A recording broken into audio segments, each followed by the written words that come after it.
isole ninyo ang pera ng taong bayan. Hindi po batas ang pinag-uusapan. Wala ho tayong pakialam sa batas na yan. Sometimes, you have to bend the law to be able to please the people. Mas mataas po ang taong bayan sa batas. Am I right, Secretary Remulla? Yes, sir. Bilang mga mambabatas, tayo po ang dapat na unang tagapagtanggol ng batas. Hindi ang unang lilihis. Napakalulungkot po kung ganito ang ating pagbibitaw ng mga salita na we can bend the law.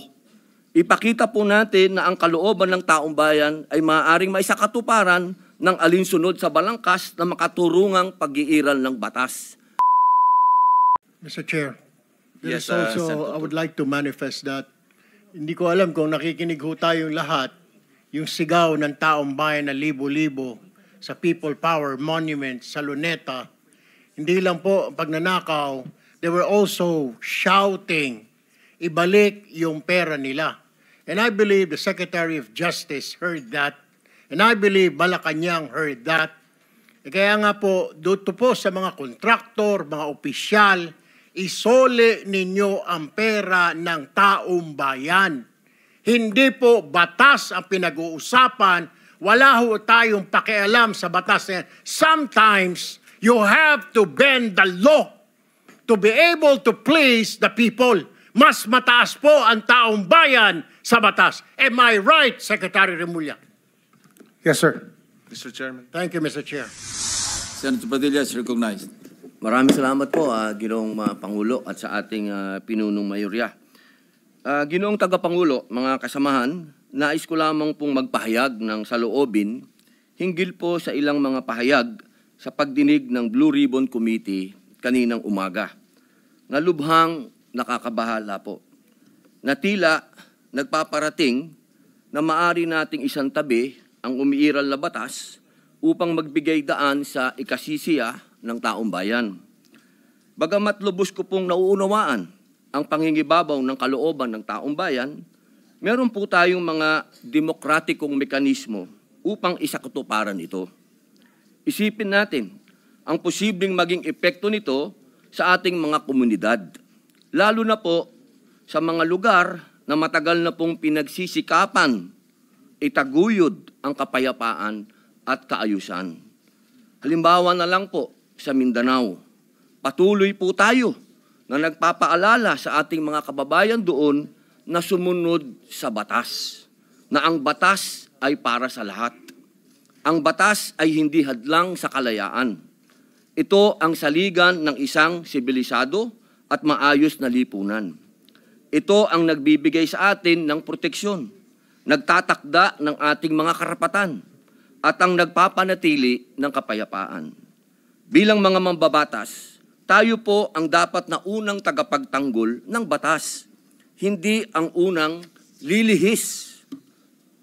Hindi din natin dapat ipagsapalaran ang tiwala ng mamamayan sa ating mga institusyon at makibahagi sa pagpapalabo sa hangganan na tama at maling gawi sa tuwing may matinding suliranin na sumusubok sa ating diwa bilang isang nasyon. Kaya buong puso po akong nakikiusap, nananawagan sa mga opisyal ng pamahalaan at sa mga kasama po sa kapulungang ito. Hindi po pare-pareho ang sitwasyon natin. Hindi po pareho ang Luzon sa Visayas sa Mindanao. Meron pong mga katulad natin na umiikot sa mga liblib na lugar at nagpapakilala po ng batas na dapat sundin. Napakalulungkot po kung ganito ang ating pagbibitaw ng mga salita na we can bend the law. Ipakita po natin na ang kalooban ng taong bayan ay maaaring maisakatuparan ng alinsunod sa balangkas na makaturungang pag-iiral ng batas. Yun lamang po. Maraming salamat po. Thank you, Senator Padilla. Senator Erwin Tulfo is recognized. Mr. President, the distinguished colleagues, just want to make a point of manifestation. I was the one who said this morning that sometimes we have to bend law. We don't have to. The point is, there's a Latin word that says, Vox Populi, Vox Dei. The voice of the people is the voice of God. Now let me ask you, Mr. President, is our law higher than the voice of God? Is our law higher than the voice of the people? Mr. President, the law is supposed to protect the people. What we are asking, Mr. President, is the return of the value of good faith.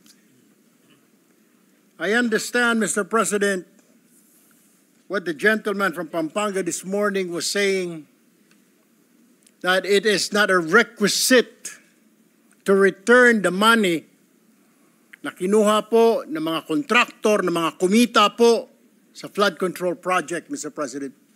Tama po yun, hindi po. At meron pong prosesong sinusunod tayo na kailangan sundin. Pag gumulong na yung batas, hayaan ang korte ang magsabi, Mr. President, tens of thousands of people went out last Sunday. Narinig ko po, hindi ko po alam kung yung makasama natin narinig. Narinig ko po yung sigaw ng taong bayan. Ibalik ang pera namin. Malinaw po. And I was asked by a reporter, by an interview, your comment. I said the message is loud and clear, Mr. President. Ayusin natin sa gobyerno ang ating mga trabaho. Iwasan pong mahulog sa korupsyon. The people are demanding that these people, contractors, DPWH officials, including politicians who made wealth, kumita po sa flood control, na kung maaari isoli nila ang kanilang ninakaw sa bayan. And I think that is the right thing to do. Ang problema kasi, Mr. President, kung susundin natin ang batas, alam naman po natin ang pagdinig sa ating bayan ay buwan at taon ang inaabot. Baka pagdating po sa dulo, wala na pong makuha ang gobyerno sa mga taong ito. My only point, Mr. President, is the people were asking, the people are demanding. Isole yung pera na ninakaw sa kanila. Meron po tayong batas. True enough, Mr. President, I don't disagree. There is a process. May proseso, tama din po. Paano naman po yung sigaw ng taong bayan? How can we pacify the clamor, the anger of the population, Mr. President? I have no answer. My only answer, Mr. President, is isoli po ninyo ang inyong ninakaw. No ifs and buts. Ang sinasabi lang po ng DOJ, kakausapin po nila ang mga taong ito. Kung pwede, isoli. Wala naman pong sinabi ang DOJ. Ito ang batas, bawal po, kailangan ninyong isoli yan. The DOJ, the Secretary himself said, they will ask, but they will not force them. Depende, mas mabuti raw kung kusang loob nilang isurrender yung pera, Mr. President. Wala naman pong nagbabawal sa batas na magbalik ng ninakaw. There's no such thing. And alam ko pong meron tayong process, we have procedures. But my only point is, Mr. President, whether I'm right or wrong, I stand to the wishes of the public, of the Filipino people, ibalik ang perang ninakaw sa kanila. Period, Mr. President. Thank you, Mr. President. Thank you, Senator Erwin Tulfo. Senator Padilla is recognized. Opo. Ginoong Pangulo, napakaganda po ng mga punto na binitawan ng ating hinahangaan na si Senator Erwin Tulfo. Ngunit, alam niyo po, meron pong historical injustice na nangyari sa mga Bangsamoro. Kung ang usapin po natin ay sisingilin natin ang inang bayan sa mga utang nito sa Bangsamoro at hindi natin padadaanin sa batas, para saan po yung BARM law? Mapupunta na lang po kami sa gulo. Mapupunta na lang po ito sa paniningil na hindi. Ganito lang, kailangan magbayad. Kailangan ngayon na. Kailangan po dumaan tayo sa proseso. Ang atin pong saligang batas ay malinaw na nagsasabi na may due process. Kung argumento po natin, makikinig tayo sa sinasabing, ngayon na. Teka muna po. Marami pong maliligaw. Katulad po ng mga kasama nating artista, halimbawa, sinasabi nila, kung ganyan, wag na tayo magbayad ng tax. Paano po ang gagawin natin? Papayagan po ba natin na mga artista ngayon wag na magbayad ng tax dahil yun ang boses nila? Yun ang voice of God? Yun ang voice of the people? Ang gusto ng mga tao, lahat ng tao ngayon ayaw na magbayad ng tax. Dahil sa nangyayaring ito. Ang gusto ko lamang pong linawin, Ginoong Pangulo, tama po, naniniwala po ako na ang tao'y galit na. Dapat lang po silang magalit. Marami nang talagang ghost project. Ang dami na pong nangyayaring ito. Pero sana po, intindihin po natin din yung mga kababayan natin sa malalayong lugar na humahanap ng hustisya. Madami pong mga kababayan natin, katulad ng mga katutubo, na humihingi din po ng hustisya yan. Pero dinadaan po natin sa batas ang pagnanakaw sa kanilang mga lupain. Ang pagnanakaw sa mga mineral resources nila, pero lagi natin sinasabi, may batas tayong dapat sundin. Paano kung isang araw gusto din nilang ng anarchy? Gusto din nilang magkagulo? Gusto din nilang lumusob sa Malacanang, pumunta ng Mindiola? Yun po yung mga bagay po na dapat po natin ding isipin. Ako po'y hindi kontra kahit kanino dito. Ako po'y number 1 supporter ng lahat nandito. Pero pagdating po sa usapin, na tayo'y magkakaroon na naman ng pag-aaklas. 20 taon na po ako sa Mindanao. Alam po yan ng kapatid ko na si Senator Mig Subiri na umiikot dyan sa mga liblib na lugar para kumbinsin ng mga taong sumunod tayo sa batas. Yun lamang po, mga senador tayo. Gumagawa tayo ng batas. Ang batas kailangan sundin natin tayo mismo. Yun lamang po, wala naman akong gustong sabihin kundi yun lang. Maraming salamat po.